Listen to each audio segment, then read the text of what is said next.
നാടോടിക്കാറ്റ് എന്ന സിനിമയിൽ ഒരു ഡയലോഗുണ്ട്. ഇതിലും ഭേദം കട്ടപ്പനെടുത്ത് കക്കാൻ പോകുന്നതാണെന്നാണ്. നമസ്കാരം. ബെൻ സ്റ്റോക്സിൻ്റെ പരിപാടി കണ്ടിട്ട് അങ്ങനെയാണ് തോന്നിയത്. നിങ്ങളുടെ ഫ്രസ്ട്രേഷനൊക്കെ നിങ്ങളുടെ കയ്യിൽ ഇരിക്കണം, വെറുതെ ഇന്ത്യൻ താരങ്ങളുടെ മെക്കെട്ട് കയറി ചൊറിയാൻ വരരുത്. ഇത് തന്നെയാണ് ഇന്ത്യക്കാർക്കും പറയാനുള്ളത്. കഴിഞ്ഞ ദിവസത്തെ ടെസ്റ്റിൽ നമ്മൾ കണ്ടതാണ്. എന്തൊക്കെ ശ്രമിച്ചു സ്റ്റോക്സ് ഇന്ത്യയെ കൊണ്ട് ഒന്ന് ഡിക്ലെയർ ചെയ്യിപ്പിക്കാൻ. രവീന്ദ്ര ജഡേജയുടെ മുന്നിൽ വന്നിട്ട് കൈത എന്ന് ചോദിച്ചുകൊണ്ടിരിക്കുകയല്ല, ജഡേജ പറഞ്ഞു പോയി പണിയൊക്കെ പോയി പന്തറി എന്ന് പറഞ്ഞു വിട്ടു. എന്നിട്ടും തീർന്നില്ല, സ്റ്റോക്സ് പിന്നെയും കിടന്നങ്ങ് കിരവിക്കൊണ്ടിരിക്കുക. ഇംഗ്ലീഷിൽ സ്ലെഡ്ജിങ് എന്നൊക്കെ പറയും. ആ സ്ലെഡ്ജിങ് ഒന്നും മേക്കാതെ വന്നപ്പോൾ അവസാനം പോയി പന്ത് എറിഞ്ഞ് ആ സമനില നേരിടേണ്ടി വന്നു സ്റ്റോക്സിനെ അങ്ങ് പിടിക്കുന്നില്ലെന്നേ. സ്റ്റോക്സിന് മാത്രമല്ല, ഇംഗ്ലണ്ട് താരങ്ങൾക്ക് ആർക്കും പിടിക്കുന്നില്ല. ക്രോളിക്കും ഡക്കറ്റിനും ഒക്കെ കണ്ണു നോക്കി നിൽക്കാൻ മാത്രമേ പറ്റുന്നുള്ളൂ. പ്രധാനപ്പെട്ട കാരണം ഒന്ന് ആലോചിച്ച് നോക്കണേ. 90 നിൽക്കുന്ന ജഡേജ, 85 നിൽക്കുന്ന വാഷിംഗ്ടൺ സുന്ദർ, അവർ അത്രയും കഷ്ടപ്പെട്ട് കളിച്ച് ഇന്ത്യ ഒരു വീരോചിത സമനിലയിലോട്ട് കൊണ്ടെത്തിക്കുകയാണ്. എന്തായാലും സമനില ആവുമെന്ന് സ്റ്റോക്സിന് പറയാം. അതുകൊണ്ട് സ്റ്റോക്സ് പറയുകയാണ്, കുഴപ്പമില്ല, നിങ്ങൾ ഇപ്പം തന്നെ കൈ തന്നോന്ന്. ജഡേജ പറഞ്ഞു, എൻ്റെ കയ്യിലുള്ള കാര്യങ്ങൾ നിങ്ങൾ വേണമെങ്കിൽ പോയി ഗില്ലിനോട് പറ. അതല്ലാതെ വേറൊന്നും മറുപടിയാണ് പറയാനുള്ളത്. സ്റ്റോക്സിന് വിക്കറ്റുകൾ കിട്ടുന്നില്ല, അതുകൊണ്ട് സ്റ്റോക്സ് ഭയങ്കര ഫ്രസ്ട്രേറ്റഡ് ആണ്. അതുകൊണ്ട് സ്റ്റോക്സ് കൃത്യമായി തന്നെ ഇംഗ്ലണ്ട് ബൗളർമാരോട് പറയുകയാണ്, എങ്ങനെയെങ്കിലും പോയി വിക്കറ്റ് എടുക്കുക. ഈ എങ്ങനെയെങ്കിലും പോയി വിക്കറ്റ് എടുക്കുക എന്ന് പറഞ്ഞു കഴിഞ്ഞാൽ പന്തറിഞ്ഞാലേ വിക്കറ്റ് കിട്ടുള്ളൂ. അല്ലാതെ അവിടെ ഡഗൌട്ട് ഇരുന്നുകൊണ്ട് വിമർശിച്ചാലോ ബ്രണ്ടൻ മക്കല്ലത്തിൻ്റെ മുഖത്ത് നോക്കി 2 തെറി പറഞ്ഞിട്ടൊന്നും ഒരു കാര്യമില്ല. അവസാനം മക്കല്ലം തന്നെ പറയേണ്ടി വന്നു, നീ പോയി എറി, അല്ലാണ്ട് വേറെ വഴിയില്ല എന്നുള്ളത്. ആ അവസ്ഥയിലോട്ട് ഇംഗ്ലണ്ട് ക്രിക്കറ്റ് ടീം മാറി എന്നുള്ളതാണ്. മാന്യന്മാരായ ഇംഗ്ലണ്ടുകാർ അവരുടെ മാന്യത വിട്ടുകൊണ്ട് ക്രിക്കറ്റ് എന്ന മാന്യതയുടെ കളി മറന്നുകൊണ്ടാണ് കഴിഞ്ഞ ദിവസത്തെ ടെസ്റ്റ് മത്സരം കണ്ടത്. പക്ഷേ എനിക്ക് ഏറ്റവും കൂടുതൽ അഭിനന്ദിക്കാനുള്ളത് ഇന്ത്യൻ താരങ്ങളായിട്ടോ, പ്രത്യേകിച്ച് ജഡേജയും വാഷിംഗ്ടൺ സുന്ദറിനെയും. കൃത്യമായി വളരെ പേഷ്യൻ്റോടുകൂടി ഇവർ പറയുന്ന ഈ നാടകത്തിനൊന്നും പേക്കൂത്ത് തുള്ളാനൊന്നും നമ്മളില്ല എന്ന് പറഞ്ഞുകൊണ്ട് കൃത്യമായ മറുപടി അവിടെ ബാറ്റ് കൊണ്ട് കൊടുക്കുകയായിരുന്നു ജഡേജയും വാഷിംഗ്ടൺ സുന്ദറും. ഈ ടെസ്റ്റ് തുടങ്ങുന്നതിന് മുമ്പ് കുറേ വിമർശനങ്ങൾ വന്നിരുന്നത് വാഷിംഗ്ടൺ സുന്ദറിനെതിരെ. അതായത് പ്രധാനമായും എന്തിനാണ് വാഷിംഗ്ടൺ സുന്ദറിനെ പോലെ ഒരു ഓൾറൗണ്ടർ നിങ്ങൾക്ക് വേണ്ടത്? വാഷിംഗ്ടൺ സുന്ദറിനെ കൊണ്ട് വിക്കറ്റുകൾ എടുക്കാൻ പറ്റുന്നില്ല. ബാറ്റ് കൊണ്ടൊരു 40 റൺ മാക്സിമം. അതിന് പകരം കുൽദീപ് യാദവിനെ നിങ്ങൾ കൊണ്ടുവന്നൊരു 5 വിക്കറ്റ് എടുത്തു കഴിഞ്ഞാൽ കുൽദീപ് യാദവിന് വെയിറ്റേജ് കൂടുതൽ, അങ്ങനെയൊക്കെ തുടങ്ങി പല വിമർശനങ്ങളും ഈ പാവം പയ്യന് നേരെ ഉയരുന്നൊരു സാഹചര്യത്തിൽ എല്ലാ മറുപടിയും കൃത്യമായി വാഷിംഗ്ടൺ സുന്ദർ കൊടുത്തു. എന്തായാലും ജഡേജ എന്തൊരു പ്ലെയറാണ്. നമ്മൾ ഇന്ത്യൻ ടീമിൽ തന്നെ ഒരു ഏറ്റവും വലിയ നട്ടലെന്നൊക്കെ വിളിക്കാൻ പറ്റുമോ അല്ലേ? ഏതൊക്കെ താരങ്ങൾ റിട്ടയർ ചെയ്തു? രോഹിത് ശർമ്മ പോയി, വിരാട് കോഹ്ലി പോയി. അപ്പോഴും ജഡേജ പറയുകയാണ്, എനിക്കിനിയും റിട്ടയർ ചെയ്യാൻ സമയമായിട്ടില്ല, ഞാൻ ഇനിയും കളിക്കും എന്നുള്ളത്. പക്ഷേ വെറുതെ കളിക്കുകയല്ലെന്നേ. ഇന്ത്യൻ്റെ 140 കോടി ഇന്ത്യൻ ജനതയുടെയും വിശ്വാസം നെഞ്ചിൽ സ്വീകരിച്ചുകൊണ്ടാണ് ജഡേജ കളിക്കുന്നത്. അത് കാണുമ്പോൾ ഉണ്ടാകുന്ന സന്തോഷം കഴിഞ്ഞ ടെസ്റ്റിൽ എടുത്തു നോക്കിക്കേ. ഏറ്റവും അവസാന അറ്റം വരെ ഇന്ത്യക്ക് പ്രതീക്ഷ നൽകിക്കൊണ്ടാണ് ജഡേജ കളിച്ചത്. അവസാനം സിറാജ് പുറത്തായില്ലായിരുന്നുവെങ്കിൽ അതും ഒരു എന്താ പറയുക, ഗതികെട്ട ഒരു വിക്കറ്റായിപ്പോയി. അത് വിക്കറ്റ് ആവേണ്ടി ഇരുന്നില്ല എന്നുള്ളതും വാസ്തവമാണ്. പക്ഷേ അത് ബോൾ റോൾ ചെയ്ത് സ്റ്റംപ്സിലേക്ക് പോകുമ്പോൾ ഓരോ 140 കോടി ഇന്ത്യൻ ജനതയെ ഒന്ന് ഞെട്ടിപ്പോയി. കാരണം അവസാനം വരെ പ്രതീക്ഷ നൽകിക്കൊണ്ടാണ് ജഡേജ കളിച്ചത്. അതും എന്തൊരു ഗംഭീരമായ ഇന്നിങ്സ് ആയിരുന്നു. ആ ഡിഫെൻസീവ് സ്റ്റൈലിൽ ടെസ്റ്റ് കളിച്ചിട്ട് ഇന്ത്യൻ പ്രേക്ഷകരെ പിടിച്ചു നിർത്തുകയായിരുന്നു ആ ടെസ്റ്റ് മത്സരം. അതുകൊണ്ടാണ് ബ്യൂട്ടി ഓഫ് ടെസ്റ്റ് ക്രിക്കറ്റ് എങ്ങും പോകുന്നില്ല എന്നൊക്കെ പറയുന്നത്. അത് കഴിഞ്ഞ മത്സരം. പക്ഷെ നമ്മൾ ഈ മത്സരത്തിലേക്ക് വരുമ്പോൾ പോലും വീരോചിതമായ സമനില. ഇംഗ്ലണ്ടിലെ 11 താരങ്ങൾക്കും കരണത്തടി കൊടുത്തുകൊണ്ടാണ് ജഡേജ 100 കഴിഞ്ഞ ശേഷം ആ പടവാളെടുത്ത് വീശിയത്. അതിനുശേഷം വാഷിംഗ്ടൺ സുന്ദറും സെഞ്ചുറി അടിച്ചു. പക്ഷേ ഇതിനകത്ത് സ്റ്റോക്സിൻ്റെ ഒരു കാര്യം പറയാനുള്ളതെന്ന് പറഞ്ഞാൽ ഒരു എന്താ പറയുക, ഒരു മോശപ്പെട്ട കളി. നമ്മൾ പറയുകയാണെങ്കിൽ ഒരു 3rd rate ഗെയിം എന്നൊക്കെ പറയാൻ പറ്റുന്ന രീതിയിലുള്ള ആണ് സ്റ്റോക്സ് കളിച്ചത്. അതിനകത്ത് യാതൊരുവിധ തെറ്റുമില്ല എന്ന് തന്നെ പറയേണ്ടി വരും.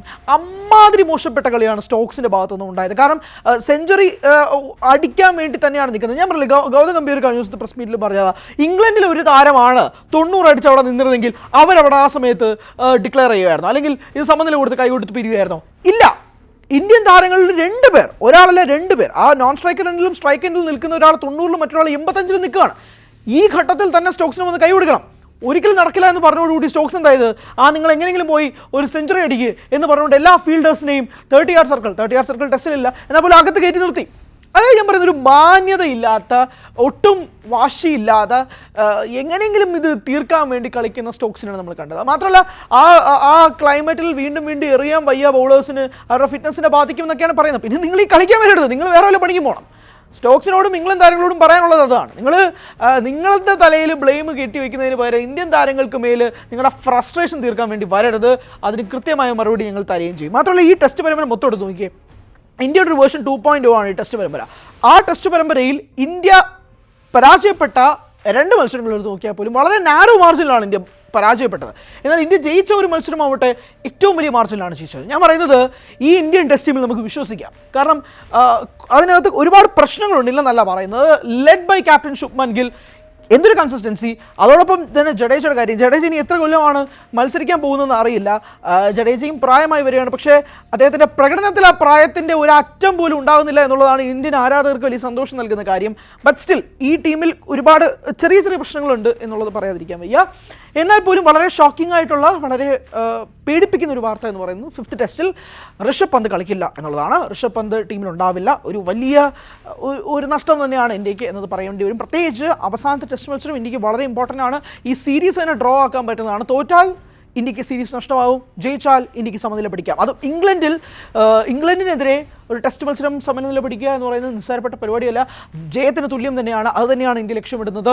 അടുത്ത ടെസ്റ്റ് മത്സരം സമനിലയല്ല, ഇന്ത്യക്ക് വേണ്ടത് ഒരു ജയം തന്നെയാണ്. അതിനിടയിലാണ് ഋഷഭ് പന്തിൻ്റെ അഭാവം കൂടി ഉണ്ടാകാൻ പോകുന്നത്. N Jagadish, Tamil Nadu wicket keeper ബാറ്റ്സ്മാനാണ് ഋഷഭ് പന്തിന് പകരക്കാരനായി എത്തുന്നത്. BCCI കഴിഞ്ഞ ദിവസം രാത്രി പുറത്തുവിട്ട വാർത്താക്കുറിപ്പിലാണ് ഇക്കാര്യം വ്യക്തമാക്കിയത്. എന്തായാലും ഋഷഭ് പന്ത് 5ാമത്തെ ടെസ്റ്റ് നഷ്ടമാകുമെന്നുള്ളതാണ്. പക്ഷേ ഋഷഭ് പന്തിൻ്റെ ഈ ടെസ്റ്റിൽ തന്നെ ഓർത്തെടുക്കാൻ എന്തോരം ഗംഭീര ഇന്നിങ്സുകളുള്ളത്.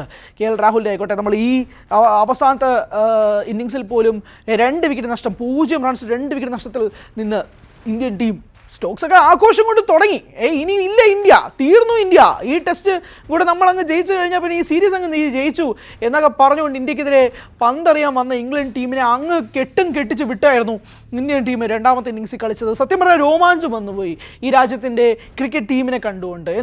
ഇതൊരു സ്റ്റണ്ണിങ് ടീമാണ് നമുക്ക് പറയാതിരിക്കാം. ടെസ്റ്റ് മത്സരത്തിൽ ഉൾപ്പെടെ നമുക്ക് ജയങ്ങളുണ്ട്, ജയപരാജയങ്ങളുണ്ടായിട്ടുണ്ട്. പക്ഷേ ഒരു ഫയറുണ്ട് ഈ ഇന്ത്യൻ ടീമിന്. ആ ഫയറാണ് നമ്മൾ ആരാധകരെയും നമ്മൾ 140 കോടി പ്രേക്ഷകരെയും ജനങ്ങളെയും ഒക്കെ തന്നെ നമ്മൾ ടെസ്റ്റ് മത്സരത്തിലോട്ട് മുന്നോട്ട് കൊണ്ടുപോകുന്നത്. കാരണം വളരെ ഫാസ്റ്റ് മൂവിങ് ആയിട്ടുള്ള ലോകത്തേക്ക് 5 ദിവസം ആരുടായിരുത് ടെസ്റ്റ് കാണാൻ പോകുന്നുള്ള വിമർശനങ്ങൾക്ക് കൃത്യമായ മറുപടിയാണ് ഈ ടെസ്റ്റ് സീരീസ് എന്ന് പറയാതിരിക്കാൻ വയ്യ. അങ്ങനെ ഒരു ടെസ്റ്റ് പരമ്പരയും കൂടിയാണ് ഇപ്പോൾ നടന്നുകൊണ്ടിരിക്കുന്നത്. മാഞ്ചസ്റ്ററിൽ ഇംഗ്ലണ്ടിനെതിരെ ഇന്ത്യ നടത്തിയ ഈ വീരോചിതമായ പ്രകടനത്തെ അങ്ങനെ തന്നെ വിശേഷിപ്പിക്കാം. അതിൽ യാതൊരുവിധ കുറവും കാണാനില്ല.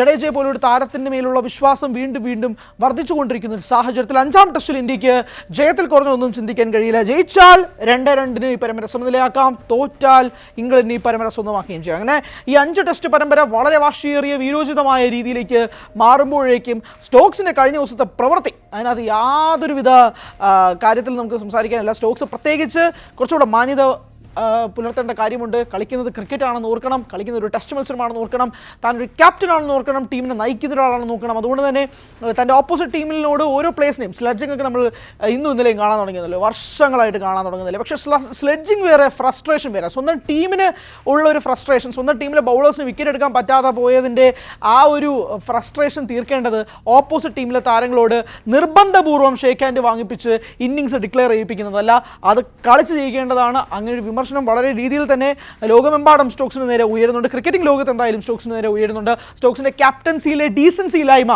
വളരെയധികം ക്വസ്റ്റ്യൻ ചെയ്യപ്പെടുകയും ചെയ്യുകയാണ്. എന്തായാലും huge applause to Ravindra Jadeja, Washington Sundar and the entire 11 squad of Indian team. അത് തന്നെയാണ് എല്ലായിടത്തും ഉയർന്ന് കേൾക്കുന്നതും. എന്തായാലും സ്റ്റോക്സിനെ കരണത്തടിച്ചുകൊണ്ട് തന്നെയാണ് ജഡേജ ബാറ്റ് വീശിക്കൊണ്ട് തൻ്റെ പടവാൾ ഉയർത്തിക്കൊണ്ട് സെഞ്ചുറി അടിച്ചതെന്നുള്ള കാര്യത്തിൽ തർക്കമൊന്നുമില്ല.